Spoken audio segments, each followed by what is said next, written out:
said crisis on the border. Was that a challenges on the border? Okay, but so that doesn't reflect any change in the administration's view of things. Nope.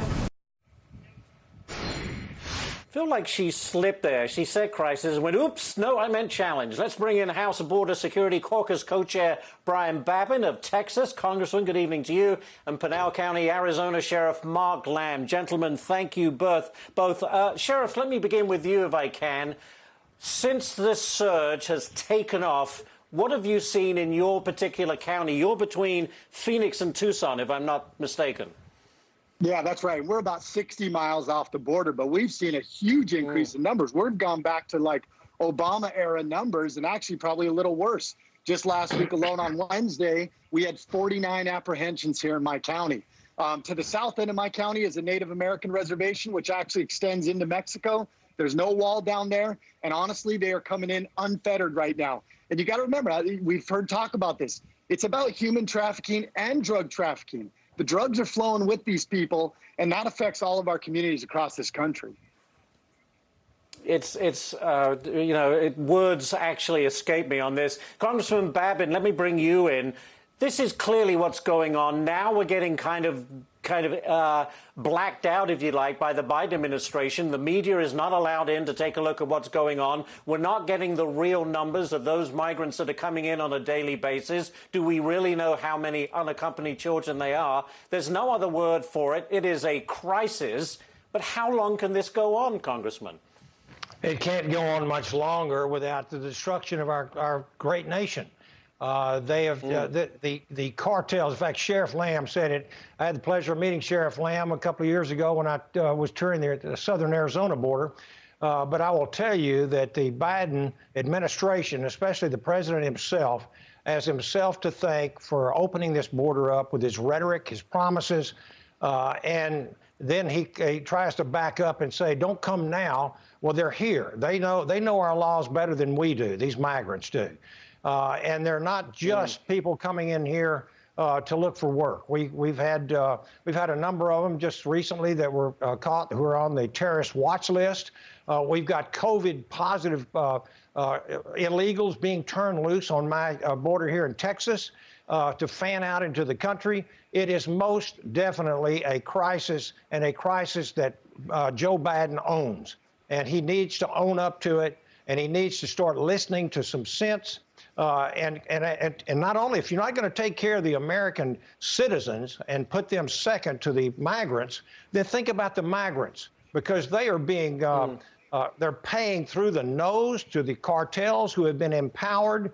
They're bringing in drugs, human trafficking, and it is an unmitigated disaster down there that needs to be rectified, and rectified quickly.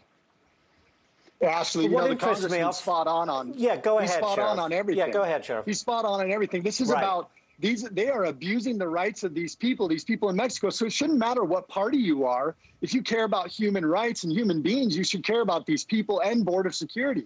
They are raping and abusing the women. They are using the children as pawns. They're extorting the men. They're forcing them to carry drugs into this country.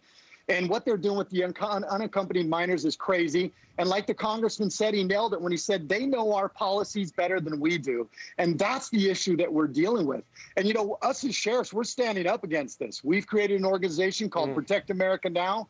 And you can check it out at protectamericanow.com. We're not going to tolerate these bad policies, this undermining of the rule of law, because people will say, well, they're good people. Well, guess what? Good people drive intoxicated and they get DUIs. It is against the law to come here illegally. Right. And that's what we're trying to uphold, is the law. If they don't like it, they need to change it.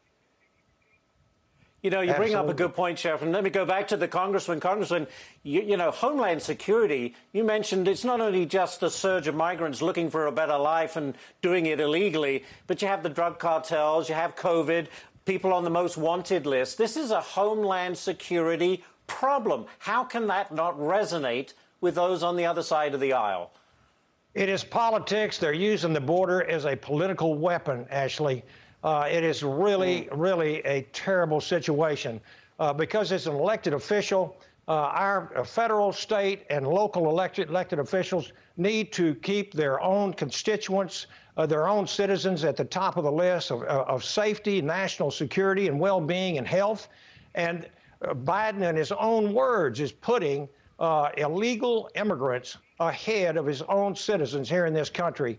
And it is despicable to see this and then to turn around and not want the public to know what's going on with this unofficial gag order where you've got Border Patrol and sector chiefs are not allowed to talk to the press, not to show them pictures or videos. We have no idea, but we do know 5 times the number of unaccompanied children are coming in now than they were back in January.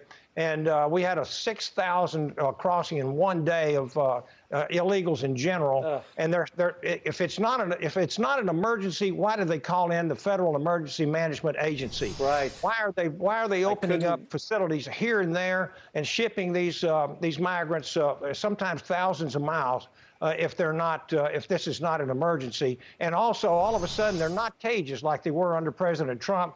These are holding family holding facilities. It's as cynical as it comes. Yeah. Well, and let's be honest, it's only going to get worse, is it not, Sheriff? Very quickly.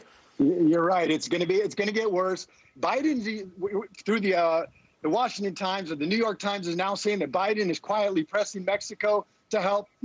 Sounds like something President Trump did, and he's finally recognizing that President Trump was right. So we got a problem ahead of us, but we're fighting against it. And even President Obrador in Mexico has said that President Biden is the migrant president and helping the cartels. And it is really a shame to hear that said. We're going to be talking a lot more about this in the coming weeks and months. Gentlemen, thank you. Congressman Babin, Sheriff Lamb, thank you so much for talking with us tonight. We do appreciate it. Thank you.